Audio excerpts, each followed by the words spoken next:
In today's video, I'm going to teach you how to connect Calendly to Pipedrive using Zapier 5 minutes. By the end, new Calendly bookings will flow into Pipedrive automatically, saving you manual data entry and keeping your pipeline tidy.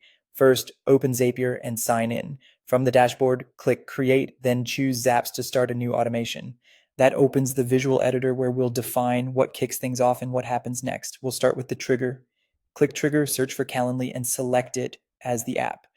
For the trigger event, pick invitee created so the Zap runs the moment someone schedules time with you. This is the most common choice because it catches new bookings right away. Connect your Calendly account when prompted. Zapier will ask for permission to read your event data. Approve that connection. Once connected, you can narrow things down by selecting the specific Calendly event type you want to watch, like a 15-minute intro call or a demo. This helps you send only relevant meetings into Pipedrive.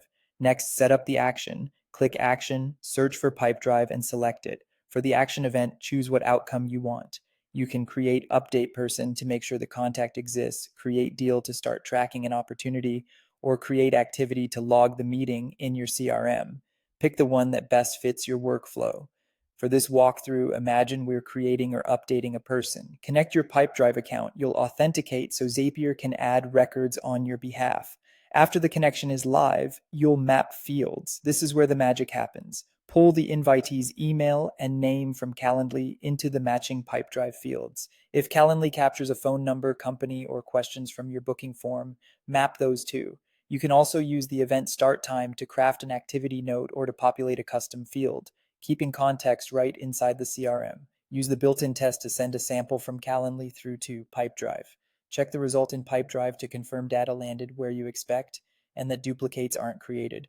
If something looks off, tweak your field mapping and test again until it's perfect. When everything looks good, turn the Zap on. From now on, every new Calendly invitee that matches your event type will automatically create the selected record in Pipedrive. That's it. You've connected Calendly to Pipedrive with Zapier and streamlined your scheduling workflow.